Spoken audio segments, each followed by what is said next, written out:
اسلامی حوالے سے اور اکثریتی عقیدے یا اہل سنہ والجماعہ کے حوالے سے یہ کتابیں کون سی پڑھی جائیں، تو ظاہر ہے قرآن مجید تو موجود ہے، اور تفسیر اگر کوئی پڑھنا چاہے تو علماء کو تو چاہیے کہ ابن کثیر کو پڑھیں، اور اس سے پہلے پڑھتے بھی ہیں، معالم التنزیل ہے، باقی تفاسیر ہیں، لیکن عوام کا جہاں تک مسئلہ قرآن مجید کو بنیاد بنایا جائے، اور ہر اس مسلم ملک کے سرکاری قومی زبانوں میں عربی زبان کو شامل کیا جائے، اور کم از کم ابتدائی ثانوی جماعتوں میں لازمی قرار دیا جائے، اور اسے ذریعہ تعلیم بھی بنانے کی کوشش کی جائے، تاکہ ہم قرآن مجید کو سمجھنے کے لیے، حدیث کے لیے عربی زبان کی ضرورت ہے۔ اتحاد امت کے لیے 1500 سال کی لاکھوں کتابوں کی تحقیق اور مطالعے اور تدوین کے لیے بھی مخطوطوں کی اس کی ضرورت ہے، تو عربی زبان جو ہے وہ سکھائی جائے، اور قرآن و سنت جو ہے پہلے ان کو بنیاد بنایا جائے، مشکات یا جو بھی معارف الحدیث یا جو بھی اپنے اپنے ملکوں میں اپنے اپنے طریقوں کے مطابق پڑھے۔ پھر اس کے بعد جو سیرت النبی صلی اللہ علیہ وسلم کی کتابیں ہیں اردو میں، سیرت النبی شبلی نعمانی کی پڑھ لیں، اور بھی بہت کتابیں ہیں، قاضی سلیمان منصور پوری کی جو ہے رحمۃ للعالمین، اور بھی بہت کتابیں جو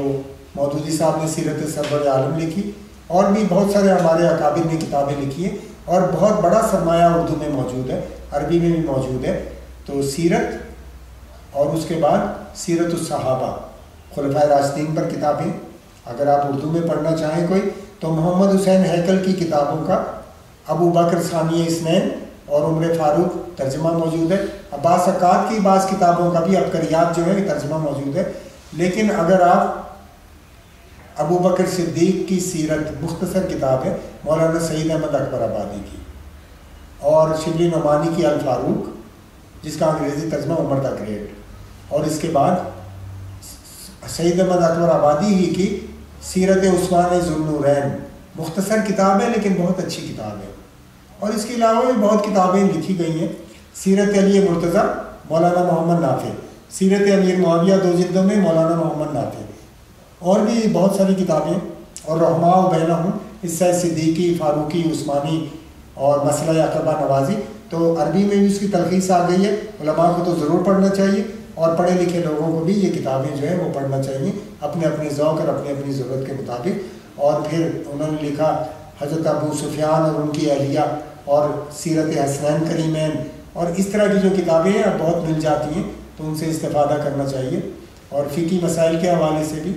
آپ کوئی بہشتی زیور پڑھنا چاہے تو وہ پڑھ لیں مولانا سہیل تھانوی کا، یا جو ہے وہ جدید جو ہے ڈاکٹر عبدالواحد نے مرتب کیا، یا کوئی آسان فقہ پڑھنا چاہے مولانا یوسف اصلاحی، یا اس کا انگریزی ترجمہ ایوری ڈے فقہ، یا حتیٰ کہ کوئی اگر پڑھنا چاہے بہار شریعت ہے، فقہ حنفی ہے سارا بر صغیر میں، اور وہ جو ہے مولانا امجد علی اعظمی یا جو بھی ہیں، تو اپنے اپنے رجحان کے مطابق بے خبر نہیں رہنا چاہیے۔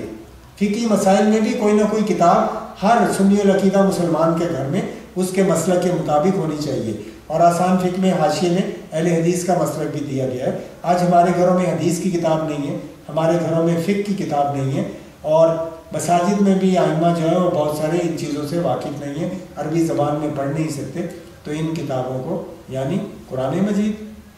اور کوئی ترجمہ تفسیر، بڑی اچھی تفسیریں ترجمے موجود ہیں۔ آپ دیکھیں مولانا یہ جو کراچی والے ہیں مولانا تقی عثمانی کا اردو ترجمہ جو مفتی شفیع صاحب کے حوالے سے، اور پھر اسی کا انگریزی ترجمہ، اور ادھر جو ہے مولانا مودودی کا جو ترجمہ ہے وہ دائیں طرف عربی ہے، بائیں طرف اردو ہے، اور نیچے حواشی ہے، مختصر ہے اور عمدہ زبان ہے۔ پیر کرم شاہ کا ترجمہ 1 جلد میں قرآن مجید کا، مولانا امین حسن اسرائی کا ترجمہ 1 جلد میں، وہ تدبر قرآن، ضیاء القرآن، تفہیم القرآن، تو لمبی باتیں ہیں۔ تو جس ترجمے پہ ٹکتھال کا ترجمہ انگریزی میں، انگریز نو مسلم تھے،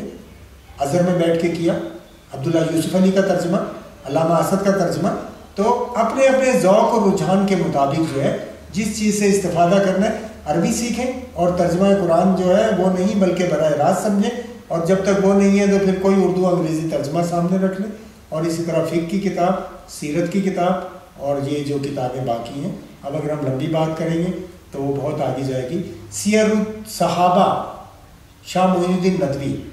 سیر الصحابیات اس پہ جو کتابیں، اور تاریخ اسلام بھی جو اردو میں وہ شاہ معین الدین ندوی کی تاریخ اسلام، تاج اکبر نجیب آبادی کی، اور عربی میں تو ظاہر ہے ابن کثیر البدایہ والنہایہ علماء کو پڑھنا چاہیے، اس میں سارا ملخص آ گیا۔ تو یہ بات بھی آخری ذہن میں رکھیں کہ ہر کتاب میں کچھ چیزیں ایسی ملیں گی جو آپ کو عجیب لگیں گی، اور بعض کتابوں میں ایسی چیزیں ملیں گی جو عقائد اہل سنت یا مقام صحابہ کے منافی ہوں گی۔ تو کسی کتاب کو پڑھنے کا یہ مطلب نہیں ہے کہ آپ اس سے 100% اتفاق کریں۔ قرآن و سنت بنیاد ہیں، صحابہ کرام بنیاد ہیں، اور چاہے تاریخ کی کتاب ہو، چاہے سیرت کی کتاب ہو، چاہے ابن ہشام ہو، کوئی ہو، ان کا معیار یہی ہے کہ قرآن و سنت کی بنیاد پر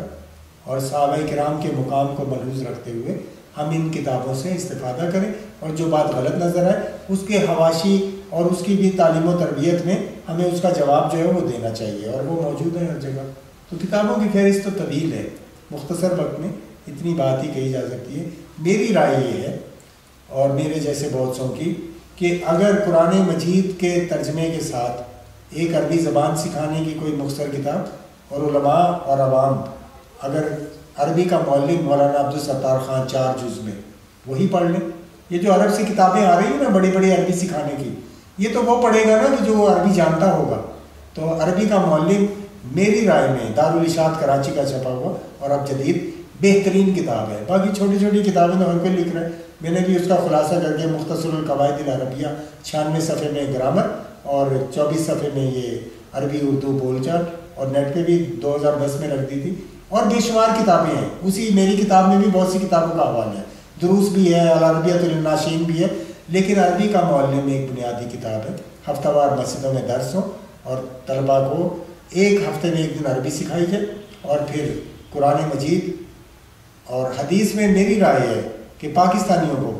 اور ہندوستانیوں کو اور بر صغیر کے اور باہر کے اردو دانوں کو معارف الحدیث پڑھ لینی چاہیے مولانا محمد منظور نعمانی کی۔ اس سے حجیت حدیث سے لے کے تمام مسائل جو ہیں وہ حل ہو جاتے ہیں۔ اور فقہ میں پاکستانیوں کو ایک عام پڑھے لکھے کو آسان فقہ مولانا محمد یوسف اصلاحی،